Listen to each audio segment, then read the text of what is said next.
Bonjour à tous et bienvenue sur Swissborg Mania, la chaîne crypto qui se passionne pour l'écosystème de Swissborg. Je m'appelle Julien Asgalt et je vais vous parler de Swissborg. Je pense que c'est une pépite. Je pense qu'aujourd'hui, si vous cherchez un projet sur lequel investir, un projet qui est pour l'instant, selon moi, sous-valorisé et qui pourrait, dans les semaines et dans les mois qui viennent, faire une belle performance, vous êtes au bon endroit. On va parler de Swissborg, on va essayer d'aller rapidement à l'essentiel, qu'en quelques minutes, vous ayez une vision de ce qu'est le projet, en quoi et pourquoi moi j'y crois, qu'est-ce qu'il y a qui va sortir prochainement et qui pourrait révolutionner l'application et le cours de son jeton. Bref, tout ça, c'est le sujet de cette vidéo. Ce n'est pas un conseil en investissement, donc faites vos propres recherches, mais j'espère qu'au moins cette vidéo vous donnera les premiers tips pour comprendre assez rapidement la vision globale autour du projet de Swissborg. La première chose qu'on va faire, du coup, c'est de parler du projet parce qu'il y a du fondamental derrière. Il y a des raisons de penser qu'un projet comme celui-ci peut prendre de la valeur. C'est parti. Nous voici sur le site internet de Swissborg. Swissborg, c'est avant tout une application mobile qui va vous permettre d'investir dans la crypto-monnaie. Alors, aujourd'hui, la crypto, elle attire de plus en plus de monde, mais c'est principalement des techniciens, des jeunes ou alors tout simplement des financiers. Mais la vague d'adoption qui va venir va toucher monsieur et madame tout le monde. Et monsieur et madame tout le monde va vouloir mettre 2%, 3%, 5%, 10% de son épargne dans la crypto-monnaie. Et pour ces gens-là, ce qui est important, c'est d'aller au plus simple, d'aller au plus évident, ne pas commencer à se triturer la tête parce que dès qu'il y a un obstacle, ces gens-là sont amenés à arrêter et à simplement reporter leurs décisions et aller chercher, que sais-je. Donc en fait, le plus important dans la stratégie de Swissborg, c'est pas d'être prêt aujourd'hui, c'est d'être prêt pour la prochaine vague d'adoption et d'apporter des services que monsieur et madame tout le monde veulent. Les services, c'est quoi? C'est principalement, facilement, pouvoir déposer la monnaie dans laquelle ils vivent, dans laquelle ils épargnent, dans laquelle ils ont leur salaire, pour ensuite les transformer facilement en crypto-monnaie. C'est ça que fait Swissborg. Vous déposez en quelques clics vos euros, vos francs suisses, et vous allez pouvoir acheter Bitcoin, acheter Ethereum, acheter XRP, acheter Polkadot, etc., etc. Il y a plus d'une trentaine de crypto-monnaies. Les principales sont listées sur l'application. Ce que monsieur et madame tout le monde va vouloir trouver, ils les trouveront dans l'application Swissborg. On rajoute très régulièrement. La semaine dernière, on a encore listé 2 jetons, donc ça va très vite. Il y a une vraie accélération de ce point de vue-là. Le deuxième élément qui est hyper important chez Swissborg dans la brique de ce que construit cette application, c'est de permettre aux gens de générer un rendement sur leurs crypto-actifs. De la même façon qu'une action génère des dividendes, de la même façon qu'une épargne peut générer des intérêts, eh bien la crypto permet de générer des rendements. Ces rendements, on les appelle du yield, on les appelle du rendement passif. On positionne nos cryptos dans tel et tel protocole DeFi ou tout simplement dans ce qu'on appelle du stacking pour certaines blockchains, et bien en fait là, tous ces termes compliqués, monsieur et madame tout le monde n'aura pas besoin de les comprendre avec Swissborg, puisque c'est Swissborg qui gérera ces différents programmes pour lui. Lui, il déposera sa crypto et pourra les sortir au bout de X temps. En ce moment, en 24 heures, on peut sortir sa crypto, on peut la placer, on peut générer des rendements. C'est super simple, c'est vraiment du 3 clics et c'est la base de l'écosystème qui est en train de se créer là-dessus. Maintenant, on va parler du discount, parce qu'effectivement, le projet Swissborg aujourd'hui n'est pas très cher par rapport à ce qu'il a pu valoir et par rapport à son potentiel. On va tout de suite regarder où on se positionne par rapport à l'histoire de la vie du projet. Nous voici sur le site CoinMarketCap, qui est une sorte de référence d'annuaire de toutes les cryptos. On voit que Swissborg est classé numéro 148. Donc, c'est encore une petite valorisation. Aujourd'hui, sa cotation est autour de 46 centimes de dollars.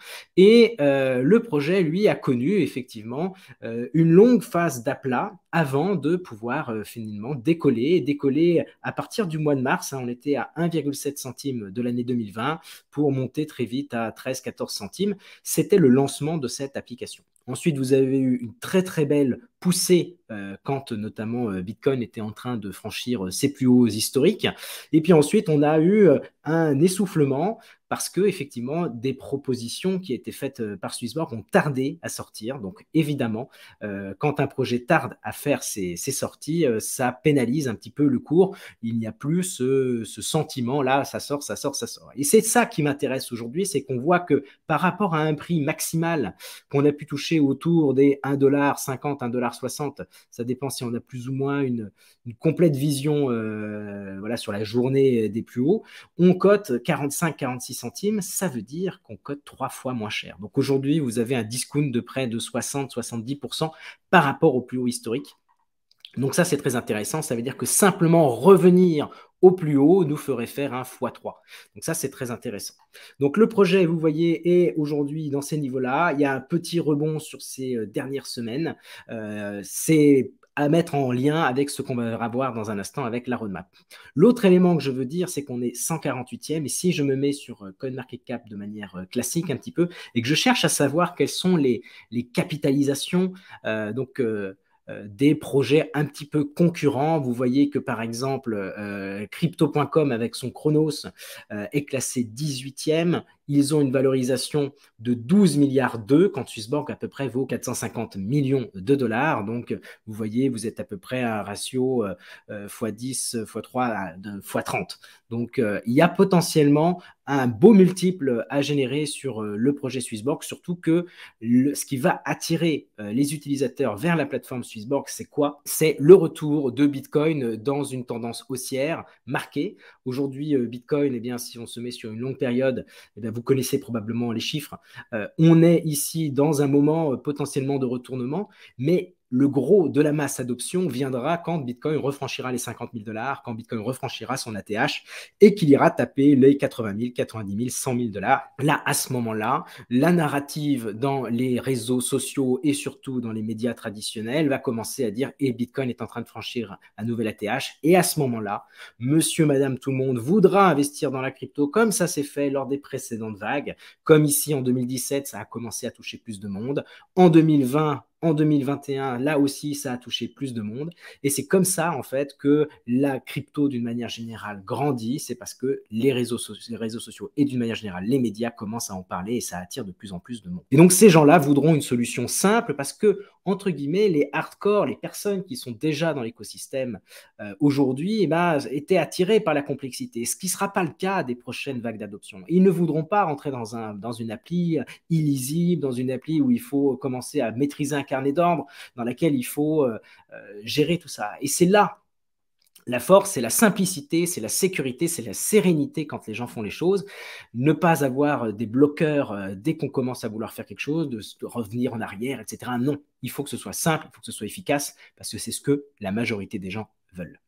Et c'est pour ça que, d'une certaine façon, je pense que le projet est intéressant parce qu'on va être dans une vision de se dire je fais les choses simples, etc. Et je vais être le vendeur de pelles et de pioches pour monsieur et madame tout le monde qui va vouloir rentrer dans la crypto. On ne va pas être le marteau-piqueur du gars qui a besoin d'avoir des super muscles pour pouvoir enfoncer. Non, c'est vraiment le truc simple, accessible à tous. Donc pour résumer, gros discount en ce moment sur le prix du jeton. On est probablement sur un point bas avec un petit redécollage. Pas de certitude que ça ne continuera pas un petit peu à baisser, mais en tout cas, il y a là derrière un ensemble d'éléments qui vous dit, en tout cas, est-ce que j'achète cher? Non, clairement, vous n'achetez pas cher ce jeton si vous entrez maintenant. Il y a un vrai potentiel compte tenu des niveaux de valorisation actuels. Alors, ce qui est important à voir aussi, c'est que le cours du jeton qu'on a vu, qui est un petit peu en descente là, et puis qui a ce petit rebond, est notamment lié au fait que la roadmap a pris du retard. Ça, c'est ce qui explique un petit peu le ralentissement du cours et sa tendance un petit peu baissière. Mais ça va changer parce que la roadmap, on va l'analyser maintenant ensemble et on va la voir en lumière sous le tweet très récent de Nicolas Raymond, qui est le grand architecte de l'application, qui est le technicien en chef et qui a dévoilé 2-3 petites informations qu'il faut avoir en tête pour analyser les choses, pour dire que voilà, on est probablement sur un moment qui sera un moment déclencheur dans les semaines qui viennent. Nous voici sur la roadmap interactive de Swissborg. Vous trouverez le lien dans la description pour aller naviguer à l'intérieur de manière beaucoup plus libre dans vos recherches. Ce que vous pourrez voir sur la première page, qui est la partie Launched, c'est tout ce qui est déjà sorti. Donc, vous voyez qu'elle est mise à jour à chaque fois qu'il y a une nouveauté et vous pouvez remonter trimestre par trimestre ce qui a été fait et réalisé. Donc ça, c'est assez intéressant et de voir qu'effectivement, beaucoup de choses ont été développées depuis, donc je ne vais pas tout balayer. Les dernières choses intéressantes qui ont été faites, c'est une nouvelle visualisation des pages pour acheter des tokens avec cette nouvelle marketplace qui permet à l'investisseur de savoir dans quelle catégorie se place tel ou tel token. Donc, c'est aussi une rampe d'accès pour ce qui va venir dans les semaines qui viennent avec les thématiques, dont on va voir tout de suite que c'est quelque chose qui est en développement. Ici, vous voyez les thématiques qui sont déjà en train d'être travaillées par la team, donc ça va bientôt sortir. Les thématiques, ça permettra de faire quoi? Ça permettra à un investisseur qui n'a pas de connaissance sur qu'est-ce qu'est tel et tel et tel et tel et tel et tel et tel jeton, mais plutôt de se dire, moi, ce qui m'intéresse, c'est cette grande vision de penser que les NFT, par exemple, c'est l'avenir, ou les tokens de jeux vidéo blockchain, c'est l'avenir, ou ce qui m'intéresse, c'est les infrastructures que les grandes entreprises vont devoir utiliser pour pouvoir développer des dApps, des solutions qui utilisent la blockchain. Bref, tout ça, le Swissborg va, avec ses ingénieurs et ses professionnels de la finance, faire une sorte de cocktail et maintenir à jour les répartitions pour que l'investisseur, lui, n'ait pas tout ce travail un peu rébarbatif à faire. C'est une espèce de ETF, mais avec la particularité que vous ne trouverez pas ailleurs, que vous êtes propriétaire des cryptos qui sont à l'intérieur. Donc ça, c'est vraiment important de l'avoir en tête pour maîtriser un petit peu quelle est la valeur ajoutée de Swissborg. L'utilisateur final sera propriétaire des cryptos qui seront dans cette thématique. Les autres choses qui sont intéressantes et qui vont venir, c'est le passive income. Le passive income, c'est quoi? C'est permettre non plus d'avoir un rendement sans risque, quasi sans risque sur ces cryptos, mais pouvoir choisir si on veut du risque ou si on n'en veut pas. Quand on compare aujourd'hui Swissborg, le premier écueil que l'on va entendre un peu partout, c'est « ouais, mais vos rendements ne sont pas exceptionnels, vous avez des petits rendements par rapport à ce que la concurrence fait ». C'est exact, c'est vrai, je ne vais pas le nier.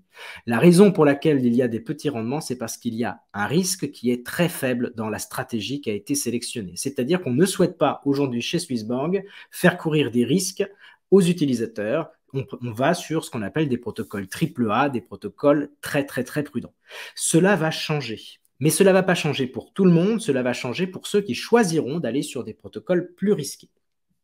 Donc Swissborg continuera à gérer, continuera à essayer d'avoir le meilleur rapport entre la rémunération apportée et le risque pris, mais ce sera à l'utilisateur, en fonction de son profil d'investisseur, de savoir s'il va aller dans un produit risqué ou non, et ça déterminera derrière le potentiel de rendement. C'est exactement la même chose que ce que vous retrouvez dans une banque traditionnelle, où le conseiller vous parle des obligations d'un côté, des produits d'épargne réglementés que sont le PEL, le livret A de l'autre, ou encore voilà, la poche action.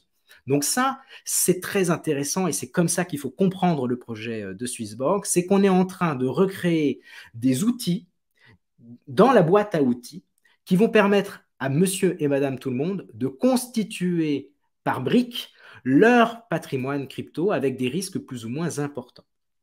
Et donc, c'est ça qui va être très fort, c'est que vous allez avoir des produits très peu risqués, des produits moyennement risqués, des produits très risqués, et vous pourrez faire un panachage. Ce ne sera pas toute l'approche techno-blockchain qui sera complexe, ce sera l'approche qu'est-ce que je fais avec mon épargne? Et évidemment, c'est là que viendra par la suite la facilité d'utilisation de l'application, c'est que ces choix-là ne seront pas si compliqués puisque vous aurez un parcours qui vous permettra de comprendre comment vous vous situez dans l'échelle de risque, comprendre quel risque je prends pour chaque produit. On retrouvera un petit peu l'expérience que vous avez chez une néobanque ou une banque traditionnelle. Voilà. Donc ça, c'est le premier point. Donc vous voyez, l'application va s'enrichir de fonctionnalités très intéressantes pour les semaines qui viennent.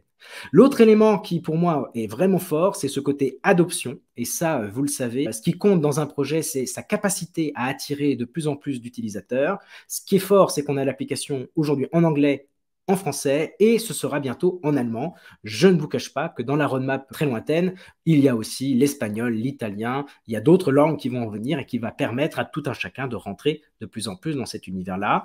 Les transferts gratuits entre utilisateurs de l'application pour les cryptos. Donc ça va être aussi un moyen de démocratiser, de dire, viens ici tonton, teste l'application, je t'envoie 50 euros de Bitcoin par exemple, et comme ça il va pouvoir tester l'application et se faire son idée. Donc ça, c'est vraiment aussi des grands marqueurs d'adoption. Et ce qui arrive aussi, c'est un nouveau stablecoin avec le Terra USD qui va aussi permettre de générer beaucoup de rendement. Et ensuite, vous avez d'autres tokens qui sont régulièrement ajoutés dans l'application. Ce qui est prévu, mais pour lequel l'équipe ne travaille pas encore dessus, puisqu'ils développent le reste, ce seront les alertes sur les prix, la possibilité de déposer de l'argent avec une carte bancaire, l'intégration de nouvelles blockchains AVAX et Solana, et l'ajout prochainement de 5 nouveaux yields, notamment AV, Curve, Chainlink, AVAX, PAR. Donc il y a vraiment beaucoup de choses dans les cartons. Donc vous voyez, cette roadmap, elle est vraiment prête pour faire des étincelles. Pour vous montrer à quel point nous sommes peut-être au début de quelque chose, et c'est ça qui a déclenché un petit peu la vidéo. Jusqu'à présent, on n'avait pas trop de données sur quand est-ce que Swissborg allait pouvoir se remettre à déclencher les choses qui sont dans la roadmap. Eh bien, c'est ce tweet de Nicolas Raymond qui a été publié le 30 mars. Donc, vous voyez, on est tout proche de cette date d'information. Eh bien, vous voyez qu'il a dit ceci, si je traduis le tweet: le calendrier des sorties pour Swissborg est complet pour avril. Vous ne vous ennuierez pas. Popcorn. Donc ça, pour moi, c'est un signal comme quoi il y a dans les prochaines semaines des choses qui vont sortir et que ça va peut-être déclencher le retour à la hausse de notre jeton CHSB. Effectivement, il y a beaucoup de réactions hyper positives. Vous voyez, la communauté qui est derrière est attentive à ça. Enrico nous dit, par exemple, j'espère que cela augmentera les rendements sur Bitcoin, Ethereum, BNB.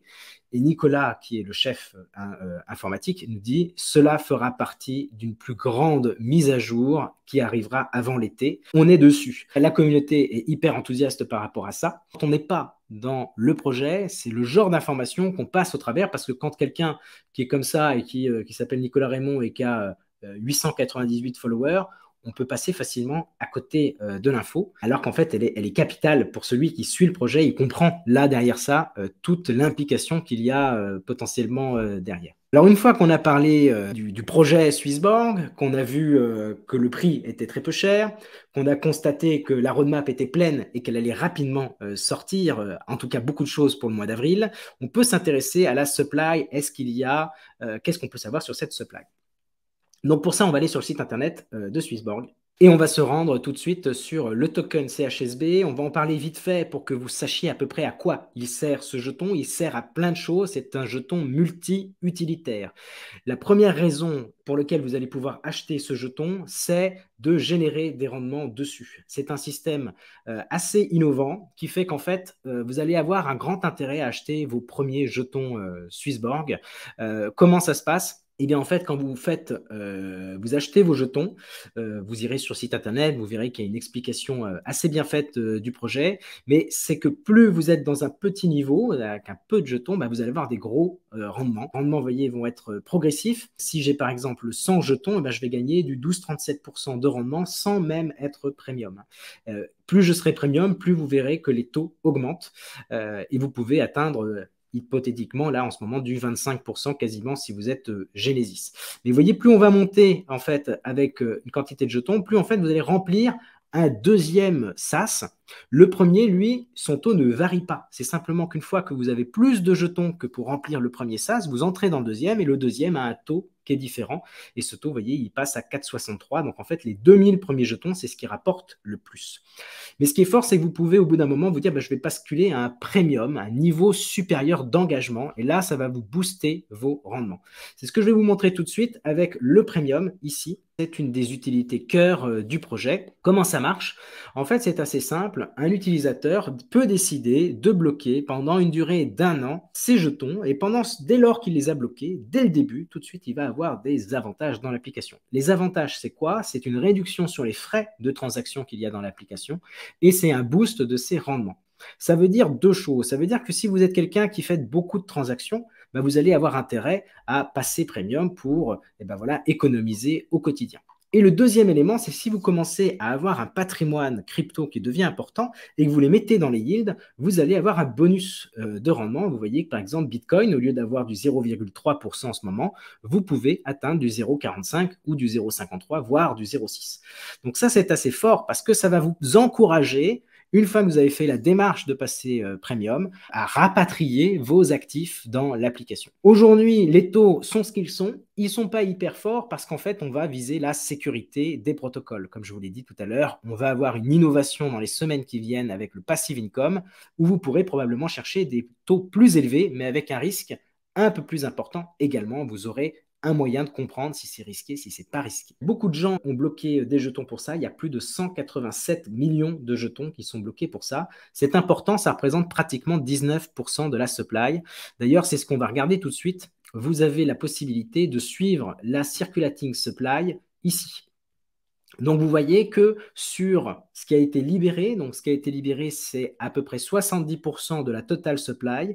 Il reste 200 millions dans les mains des fondateurs et des advisors et de la team. Donc, ça, c'est 200 millions pour ça. Et 100 millions qui sont là pour aider le projet à continuer, à verser des rendements, à faire, etc., etc. Donc, sur les 700 millions qui ont été distribués, vous en avez plus de la moitié qui sont aujourd'hui bloqués pour générer des rendements dans le fameux Smart Yield dont on a vu. Il y en a 187 millions, pratiquement 26% qui sont bloqués pour être premium. Vous en avez encore 111 millions qui sont un petit peu dans la nature, soit sur les balances des utilisateurs qui peuvent vendre à tout moment, hein, bien sûr, ou alors sur les exchanges ou dans des ledgers, d'accord, qui ne sont pas finalement dans l'application aussi. Tout ce qui est hors de l'application est à l'intérieur de ces 111 millions. Et puis, vous avez un mécanisme de burn. 20% des frais de l'application sont destinés à racheter du jeton sur le marché et à les détruire. Alors en ce moment, il y a des discussions pour voir si on ne va pas faire autre chose que les détruire, mais en tout cas, pour l'instant, le mécanisme est ainsi. Et vous avez aussi un mécanisme de rachat régulier de jetons pour les développements futurs, c'est ce qu'on appelle le buyback. Tout ça fait que vous avez à peu près 700 millions de jetons qui ont été libérés. Petit focus sur l'histoire des jetons de la team. Ils ont 200 millions de jetons. Ces jetons sont intégralement libérés, mais ils n'ont pas bougé depuis le début. Alors voici pour un petit peu la répartition de la circulating supply. Sur tout projet crypto, l'important c'est aussi de s'assurer que les tokenomics sont bien en phase avec la vision du projet. Là, c'est un sujet sur lequel on parle beaucoup sur la chaîne, donc je vais vous faire une synthèse de ces tokenomics, mais sachez que si vous voulez trouver plus d'informations, vous en trouverez dans nos vidéos qui reviennent un petit peu sur ces mécaniques-là. Je vous ai fait un petit schéma ici qui va vous permettre un petit peu de comprendre comment se fixe un petit peu l'offre et la demande par rapport à un jeton multi-utilitaire. Le jeton CHSB qui va sourcer un petit peu l'écosystème de Swissborg se base sur plusieurs utilités qui s'ajoutent les unes aux autres. D'accord? Donc, les premières utilités qu'on va voir, c'est l'utilité du rendement. En fait, quand on a créé ce système de rendement, ça veut dire que quand vous aviez du CHSB, vous pouvez les déposer dans l'application et les mettre au travail. Et ce travail-là rapporte de manière dégressive, c'est-à-dire les premiers rapportent beaucoup, ensuite ça rapporte un peu moins, un peu moins, un peu moins, un peu moins, ainsi de suite, jusqu'à quand vous avez plus d'1 million de jetons. Là, vous générez toujours un peu de rendement, mais vous en générez beaucoup moins. En fait, ce qui est intéressant dans ce mécanisme-là, c'est que vous les mettez au travail, mais vous ne pouvez pas les récupérer immédiatement. Vous avez une période de blocage, comme c'est marqué ici, d'1 jour. Pendant 1 jour, il va falloir attendre pour pouvoir les sortir.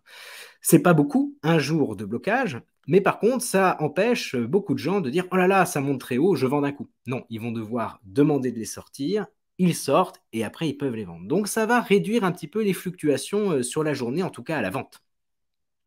À côté de ça, évidemment, pour pouvoir les mettre au travail, il va falloir les acheter. Et ça va créer une pression acheteuse.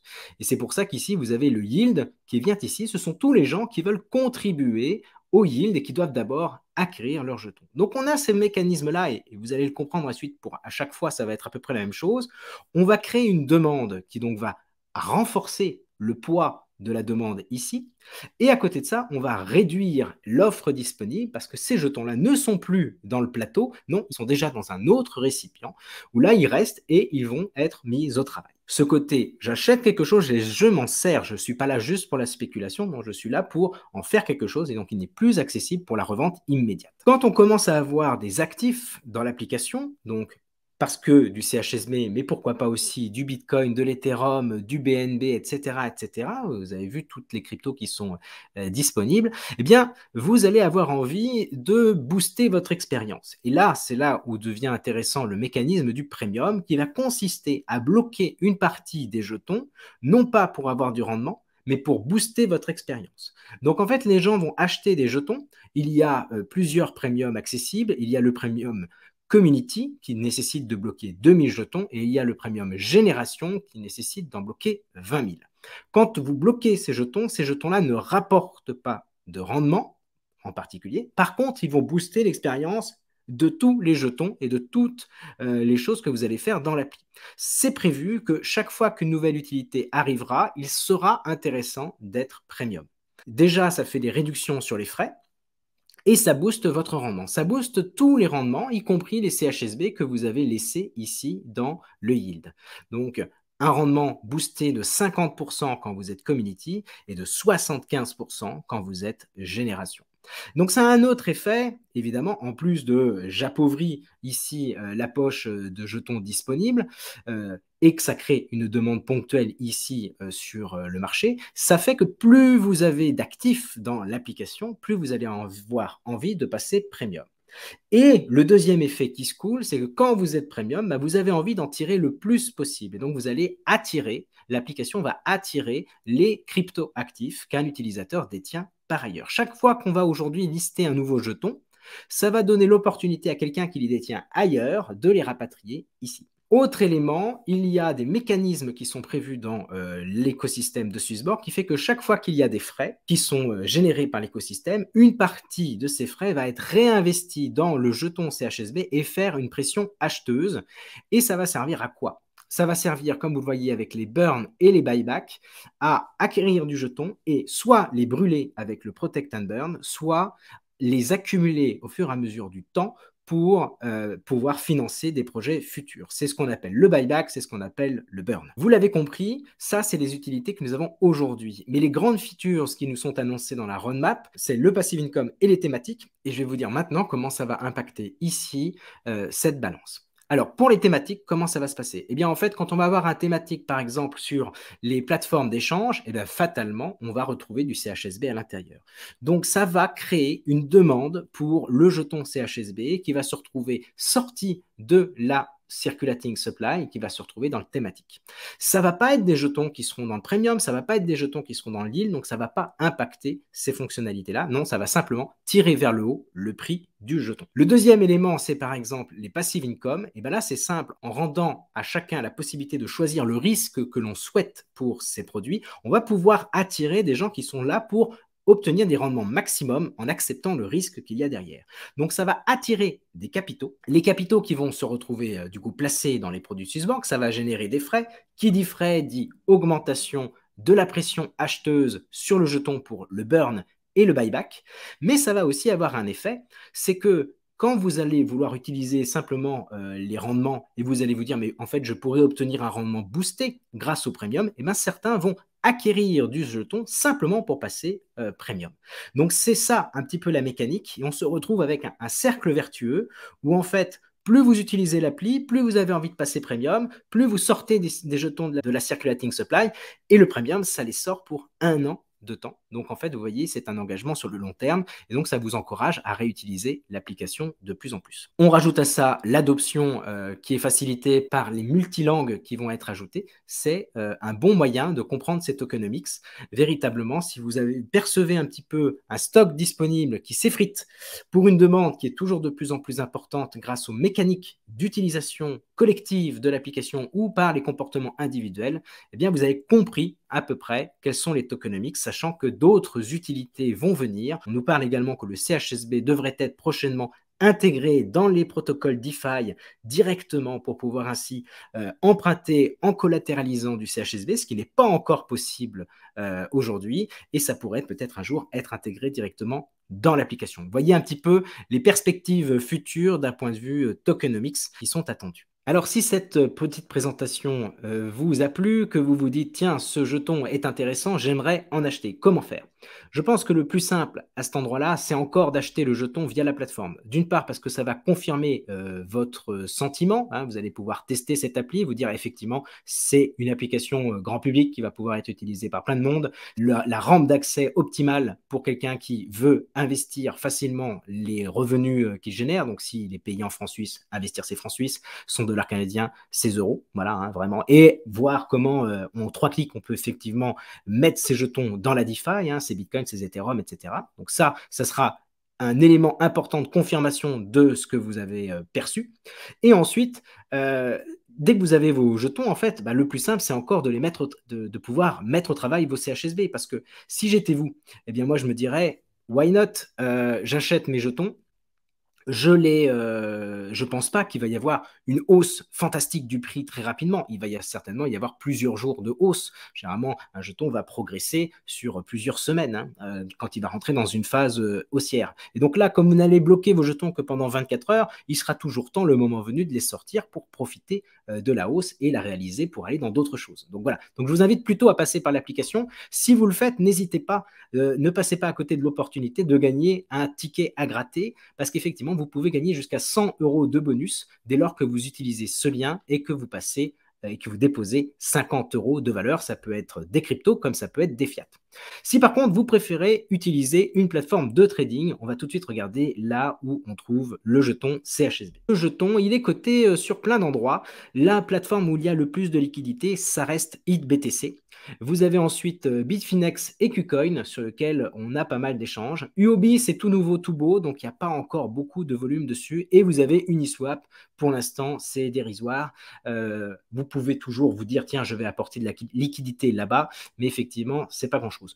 On a OU et Yobit. Personnellement, je ne connais pas assez pour vous recommander d'aller là-dessus, surtout que les volumes ne sont pas si importants que ça. Moi, je resterai sur plutôt les plateformes HitBTC, Bitfinex et à la rigueur KuCoin pour l'instant. Et voilà, c'était le petit tour d'horizon de l'application Swissborg, son écosystème, les projets qui sont en cours de développement dans la roadmap, les petites indiscrétions du moment. Donc n'hésitez pas à liker et à partager cette vidéo si vous avez trouvé le contenu intéressant. En tout cas, je vous dis